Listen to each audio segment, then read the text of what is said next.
오늘 1월 12일 주일 새벽기도는 이제 고린도후서 13장 이제 마지막 장으로 이제 넘어가게 됩니다. 1절부터 5절까지 말씀을 가지고 교회를 향한 경고라는 제목을 가지고 경고를 들으라라는 제목의 말씀을 우리가 교훈받겠습니다. 사도 바울이 고린도 교회를 향하여서 참 기나긴 이렇게 편지를 또 적고 그 편지를 통하여서 바울이 참 가슴앓이 하면서 성도들을 가슴에 품고 때로는 또 이렇게 다독거리고 때로는 또 책망도 하고 때로는 또 자기의 입장을 분명히 제시를 하였습니다. 그럼에도 불구하고 사실은 이 고린도 교인들이 참 쉽게 바뀌지 않는 것들을 바라볼 때에 참 이 바울의 마음이 참 많이 아프겠구나.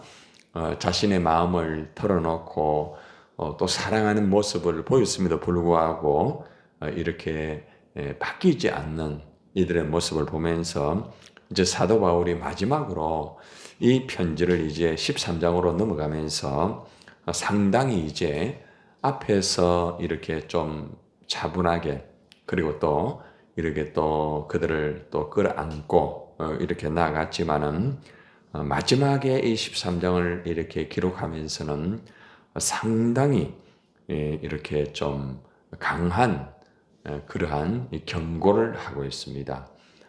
오늘 이 말씀을 어제 제가 준비를 하면서 제 자신을 돌아보면서 하나님께서 어떤 기회를 주고 하나님께서 이렇게 할 때에 그 기회를 바르게 받아들이지 못하는 교회가 될 때에 참 얼마나 무서운 결과가 일어날 수 있겠는가 이런 것을 돌아보면서 항상 우리 교회는 하나님의 음성을 바로 듣고 하나님이 원하는 뜻대로 바르게 세워지는 교회가 되어야 되겠다. 또 저 자신도 목회자로서 하나님 앞에 언제나 사인을 주고 이럴 때에 하나님의 그 음성을 바로 듣고 하나님이 원하시는 그 목회를 더 바로 해야 되겠다 하는 그런 마음의 그런 것이 있었습니다. 오늘 이 말씀은 우리 한국 교회를 향한 하나의 경고일 수도 있고 어떻게 보면 이 지금 현재 돌아가는 이 대한민국을 향한 것도 될 수 있고 그렇습니다. 그래서 이 말씀을 통해서 여러분들이 우리 한국 교회를 또 돌아보고 또 나 자신도 또 다시 돌아볼 수 있는 그런 시간이 되기를 바랍니다. 13장은 이제 고린도 교회 성도들에게 이제 마지막 하나의 권면이라고 할 수가 있습니다. 그리고 이제 마지막으로 이제 끝 인사를 하는 내용들이 나오고 있습니다. 사도 바울이 고린도 성도들에게 세 번째 이 방문을 알립니다. 지금까지와는 달리 앞에서 서두에 제가 말씀드렸지만은 아주 단호하게 마지막 경고를 하고 있습니다. 경고도 아주 강한 경고를 하고 있습니다. 사도 바울의 이 고린도를 향한 경고가 어떻게 이루어지고 있는가 우리가 또 살펴보고 사도 바울이 왜 이렇게 마지막에 강력한 경고를 해야만 되는가 그 원인을 한번 우리가 살펴보겠습니다. 자, 가장 먼저 이제 사도 바울이 그들에게 이제 경고를 하기 전에 이제 세 번째 내가 곧 방문을 하게 될 것이다 이렇게 말을 하면서 좀 부담이 되는 단어를 사용하고 있습니다. 자, 1절 봅시다. 13장 이제 시작. 내가 이제 세 번째 너희에게 가르니 두세 정인의 입으로 말마다 확정하리라. 이것이 무엇인가 하면은 이제 사도 바울이 이제 세 번째 이 방문을 하면서 사실은 모든 사건의 두세 정인의 이 정언으로 이제 확정을 해야 된다. 이것은 쉽게 말하면 이제 내가 징계를 내리겠다. 이제 보면서 계속적으로 회개하지 않고 계속적으로 대항하고 계속적으로 쉽게 말하면은 죄를 계속 범하는 거예요. 그리고 또 교회를 자꾸 흔들고 이것은 어느 정도 그들을 끌어안고 또 이해도 하고 또 다독거리지만은 계속적으로 이렇게 해서는 안 되겠다. 그래서 이번에 내가 방문을 할 때는 그 정인을 딱 세워가지고 그 정언을 통해서 이제는 징계의 그런 부분까지 가야 되겠다 하는 그러한 내용들이 나오고 있습니다. 바울은 하나님의 말씀을 따라 자신도 이 고린도 성도들을 이렇게 참 마음 아프지만은 징계를 할 때에 결국에는 정인들의 정언을 먼저 듣고 그 사실을 확인한 후에 이제 징계를 내리겠다고 이렇게 엄하게 경고를 하고 있습니다. 오늘 이 말씀을 첫 번째 보면서 바울이 참 많은 마음의 부담을 가졌지만은 하나의 고린도 교회의 질서를 위해서 계속적으로 이렇게 잘못되어지는 그들의 모습을 보고 그대로 이렇게 해서는 안 되겠다. 분명한 어떠한 경고가 필요하다. 그래서 이제 마지막으로 이제 편지를 쓰면서 이러한 좀 엄한 경고를 하고 있습니다.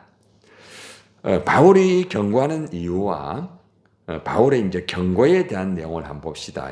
왜 이렇게 바울이 마지막에 이 편지를 쓰면서 이렇게 경고할 수밖에 없는가? 그리고 구체적으로 이 바울의 경고는 어떤 것인가? 또 자신의 입장을 분명히 이제 말을 하고 있습니다. 자, 2절 한번 봅시다. 시작. 내가 이미 말하였거니와 지금 떠나 있으나 두 번째 대면하였을 때와 같이 전에 죄 지은 자들과 그 남은 모든 사람들에게 미리 말하노니 내가 다시 가면 용서하지 아니하리라. 사실 전혀 쓰지 않았던 단어죠. 그죠? 앞에서는 참 사랑을 말하고 어제까지만 해도 그죠? 계속 사랑을 말하고 호소까지 하고 이제 그렇게 하는 거예요. 이제 그럼에도 불구하고 여기 보면은 전에 죄 지은 자들과라는 단어가 나오죠. 그죠? 그리고 그 남은 모든 사람에게 쉽게 말하면은 두 번째 이제 대면했을 때에 죄를 짓는 그들을 향하여서 이미 건면을 하고 또 그리고 다독거리고 또 때로는 경고 아닌 조금 약한 부분에서 어느 정도 이제 앞으로 좀 이렇게 하면 좋겠다. 이렇게 하지 않을 때는 결국 고린도 교회가 어지럽게 되고 계속 이렇게 하면 안 된다. 그렇게 이제 두 번째 때에 이제 건면을 한 거예요. 그럼에도 불구하고 이들은 바뀌지 않았다는 거죠. 자기를 돌아보지 않고 쉽게 말하면 회개하지 않고 계속적으로 이렇게 반박하고 사도의 그 권위를 무시해 버리고 이렇게 되니까 이 상태로 가다가는 모든 체제가 위험할 수 있다는 거죠. 그래서 자신이 뭐라고 말하는가 하면은 이제는 내가 용서를 하지 않겠다. 상당히 바울의 입장에서는 지금까지 배려하고 또 끌어안고 하였던 것과는 달리 마지막에 이 부분에서는 상당히 엄하게 이렇게 그 사람들을 이제 경고하고 또 경고로 끝나는 것이 아니라 내가 이번에 가면은 이제 그들을 용서하지 않겠다. 기존적으로 되어지는 이 성들이 미혹되지 않고 바르게 될 수 있도록 이렇게 하겠다. 이렇게 하고 있습니다. 결국 바울은 자신이 고린도 교회 두 번째 방문하였을 때에 특별히 왜곡하는 거짓 선지자들, 교사들 그리고 그들에 의해서 같이 자꾸 미혹되어 가지고 이렇게 되었던 그들을 향하여서 이제 엄중하게 이제 쉽게 말하면은 세상적인 용어로 말하면은 처벌을 하겠다는 겁니다. 징계를 하겠다는 것입니다. 충분한 기회를 주었죠. 우리가 사실 고린도 전서와 고린도 후서 계속 보면서 그죠? 사도 바울이 얼마나 많은 기회를 줍니까? 수없이 그죠? 배려를 하고 또 끌어안고 다 이루고 때로는 또 책망도 하고 계속적으로 그렇게 하였지만은 여전히 악한 죄를 이렇게 범하고 이렇게 하기 때문에 사도 바울의 입장에서는 분명하게 그들에게 제시를 합니다.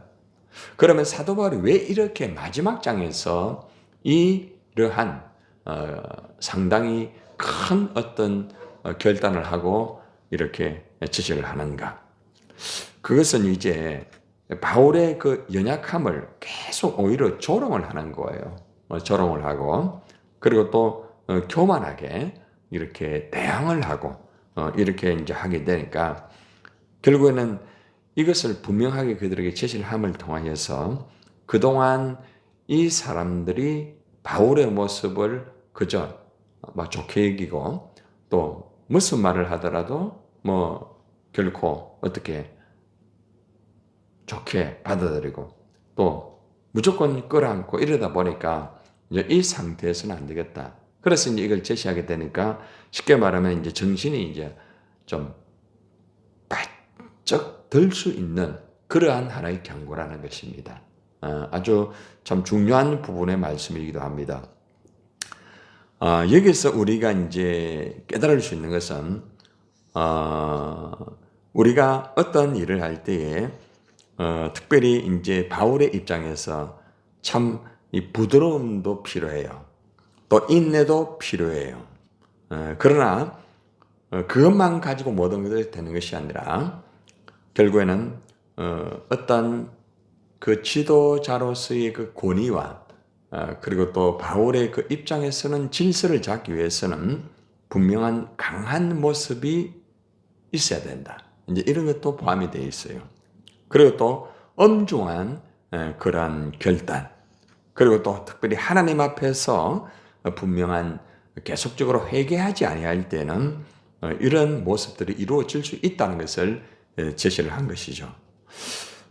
우리가 이렇게 부드럽게 건면하고 참고 인내해야 할 때는 때로는 실수와 잘못을 범한 자에 대해서 우리가 성경대로 70번씩 7번이라도 참고 기다려야 됩니다. 거의 성경적이에요. 거의 십자가의 정신을 할 수가 있겠죠. 그러나 끝내 잘못을 회개하지 않고 계속적으로 이렇게 범죄하고 대항을 하게 되면 이것은 하나님에 대한 대항일 수 있다는 것이죠. 그래서 결국에는 엄중하게 판결하고 징계를 해야 하다만 되는 그런 모습을 우리에게 이제 교훈해 주고 있습니다.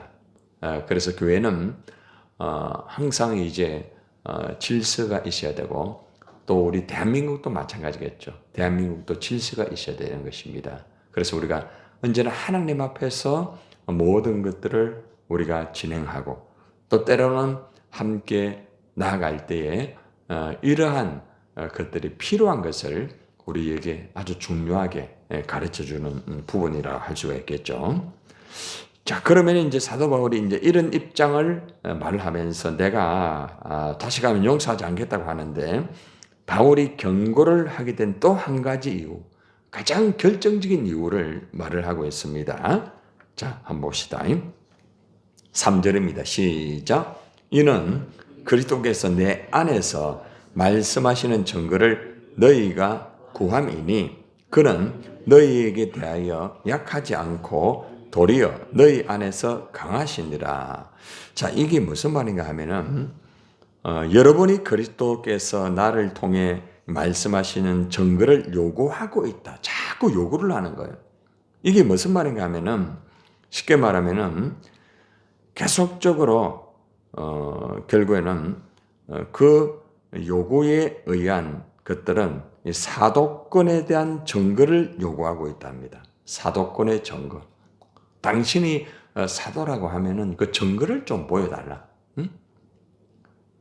여러분 이미 고린도 교회를 개척할 때부터 시작해서 가르칠 때까지 그 모든 증거는 고린도 교회의 교인들이 사도 바울의 그 삶을 통해서 알 수가 있었거든요. 근데 결국은 사도 바울이 이제 떠나면서 그 일이 이제 벌어지게 된 거예요. 예. 결국에는 잘 왜곡된 그러한 사람들이 들어와서 결국에는 잘못 가르치고 미혹하게 되니까 이 성도들이 잘못된 말을 듣고 잘못된 말을 하게 되고 그것이 계속 확산이 되면서 이것이 뿌리까지 내리려고 하는 그런 입장이 되었다는 겁니다. 이제 그럼에도 불구하고 사도 바울은 이제 떠난 이후에 계속적으로 이제 건면도 하고 또 가르치고 1차, 2차 계속 이제 3차에 이어지기까지 계속 이렇게 하였지만은 그게 바뀌지 않았다는 겁니다. 뭘 요구하느냐? 당신이 사도라고 하면은 그 증거를 보여달라. 증거. 쉽게 말하면 제가 목사잖아요. 목사님, 목사 맞습니까? 목사님 증거를 좀 보여주세요. 그거예요. 그러니까 바울의 입장에서는 너무 참 힘든 거죠. 가르치고 또 책망을 아무리 하려고 할지라도 그들이 사도권을 인정하지 않는다는 거죠. 증거를 보여달라는 거죠. 지금까지 증거를 그만큼 보여줬는데도. 그러니까 이제 결국에는 이제 사도 바울이 이렇게 결정할 수밖에 없었던 거예요. 그리고 이렇게 말합니다. 자신이 비록 그런 입장에 있지만은 고린도의 교회를 향하여서 주님이 반드시 역사를 할 것이다. 당신들이 증거를 계속해서 달라고 하지만은 주님은 반드시 역사한다. 여기 보면 그런 너희에게 대하여 약하지 않고 도리어 너희 안에서 강하니라 이런 말하잖아요. 그죠? 주님의 역사는 반드시 이루어져서 교회가 반드시 바르게 되어 있다. 자꾸 증거만 얘기하지 말고 하나님의 역사는 이루어진다. 자, 이렇게 분명한 역사를 제시를 합니다. 자, 그러고 난 다음에 이제 십자가와 부활을 제시를 하고 있어요. 자, 4절 보세요. 시작. 그리스도께서 약하심으로 십자가에 못 박혔으나 하나님의 능력으로 살아계시니 우리도 그 안에 뭐하냐? 약하나 너희에게 대하여 하나님의 능력으로 그와 어떻게 해요? 함께 살리라. 지금 사실은 우리가 이렇게 약한 모습이 자꾸 당신들한테 보일 수밖에 없다고 생각하지? 그런데 자, 들어봐. 예수님이 십자가에 죽으신 모습이 얼마나 약하네. 그죠? 예.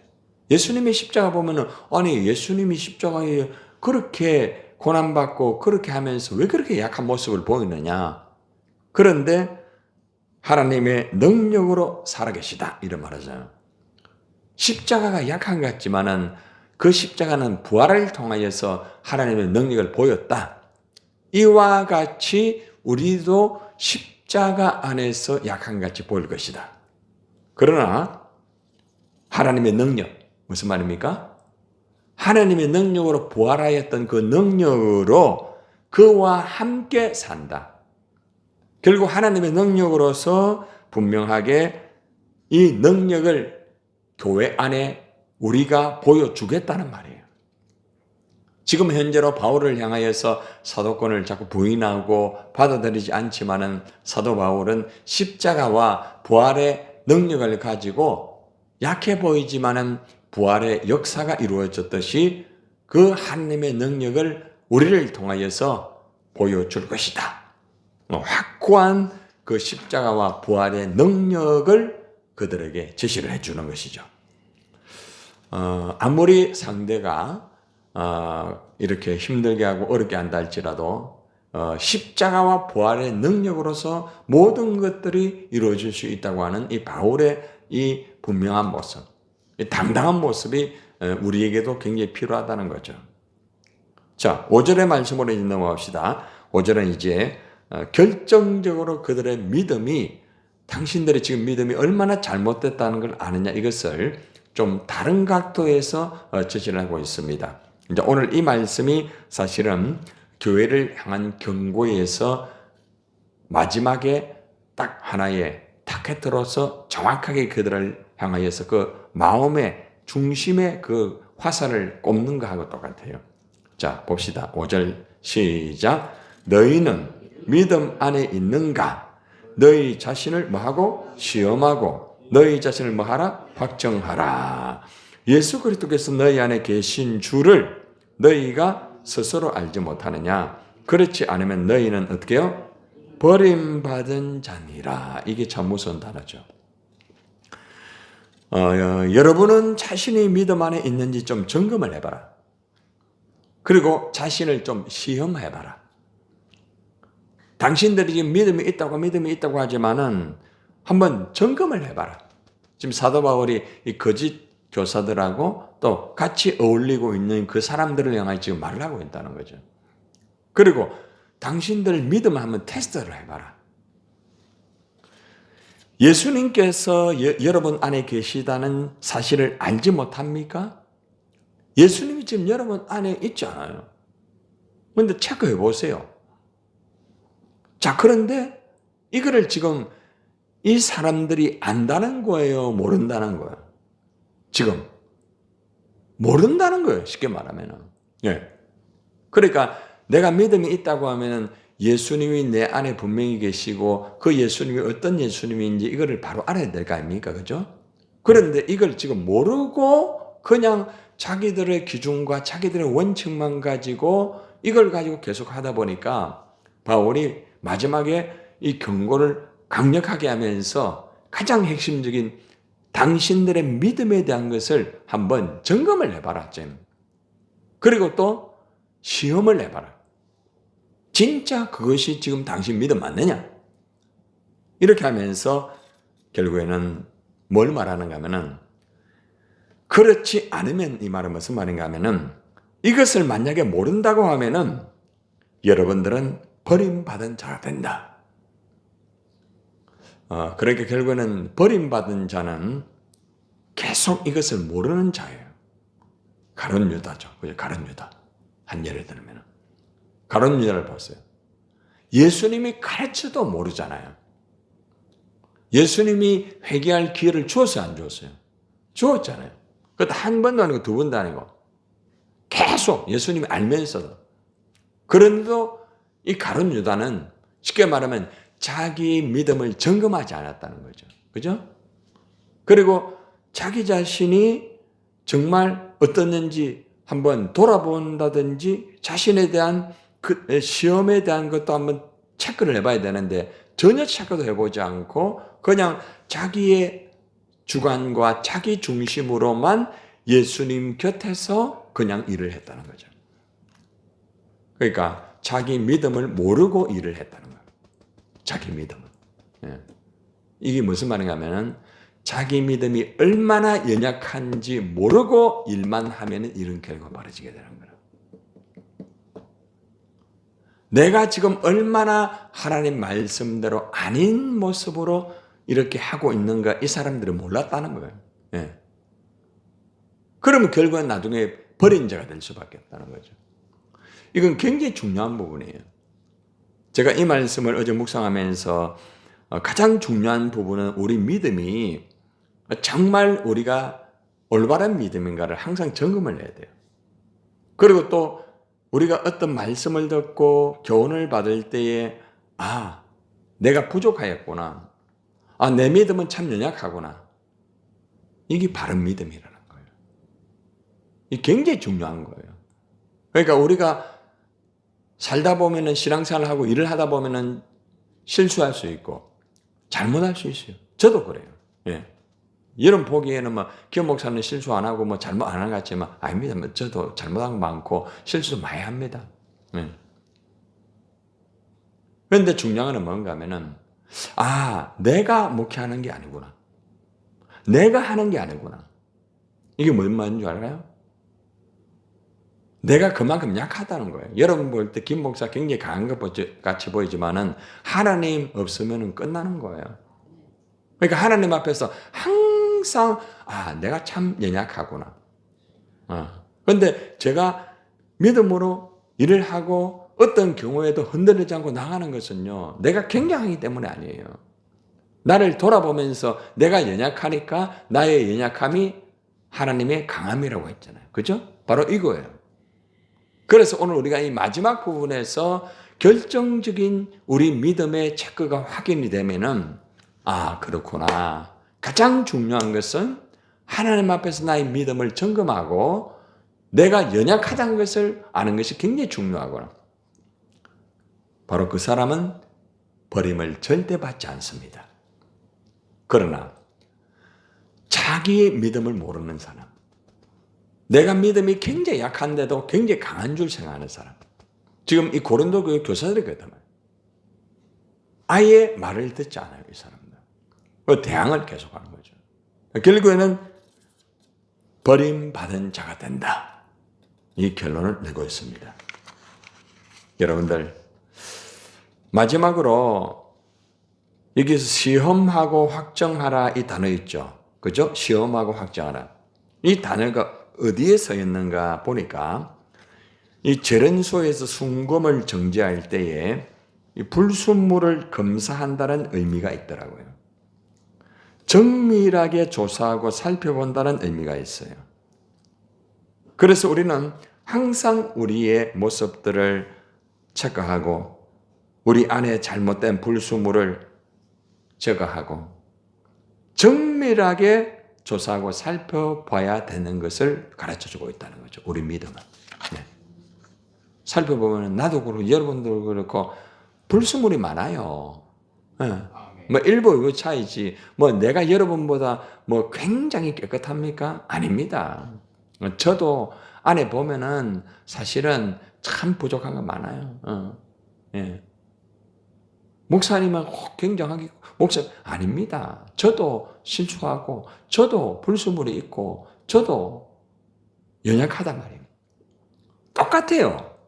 근데 차이 뭔가 알아요? 이걸 아는 거예요. 그리고 누구만 의지합니까? 바로 하나님 주님만 의지하는 거예요. 이것이 굉장히 중요한 부분이에요. 여러분, 오늘 우리가 이제 결론을 맺으면서 이제 고린도후서 말씀의 여행은 이제 막차를 탔습니다. 마지막 부분은 상당히 부담이 됩니다. 경고로 끝납니다. 그러나 믿음을 다시 한번 돌아봐라. 그래서 우리는 교회를 향한 이 경고를 저는 우리 센트럴 교회를 향한 경고일 수도 있고 그리고 또 그들을 향한 경고는 바로 김 목사에 대한 경고가 될 수도 있다는 거죠. 그리고 여러분의 경고도 될 수 있다는 거예요. 그래서 우리는 하나님의 말씀을 음하게 항상 받으면서 마지막의 말씀처럼 우리가 믿음을 다시 한번 우리가 이렇게 정말 내가 믿음 안에 있는가 우리 자신을 한 번 더 점검하고 우리가 연약하구나 이걸 바르게 아는 것 이 부분이 가장 중요한 부분입니다. 그걸 안다고 하면은 그것은 절대로 버림을 받지 않습니다. 그러나 모르고 계속적으로 이런 고린도 잘못된 거짓 교사들처럼 한다고 하면은 결국에는 버림을 받게 되는 것입니다. 기도합니다.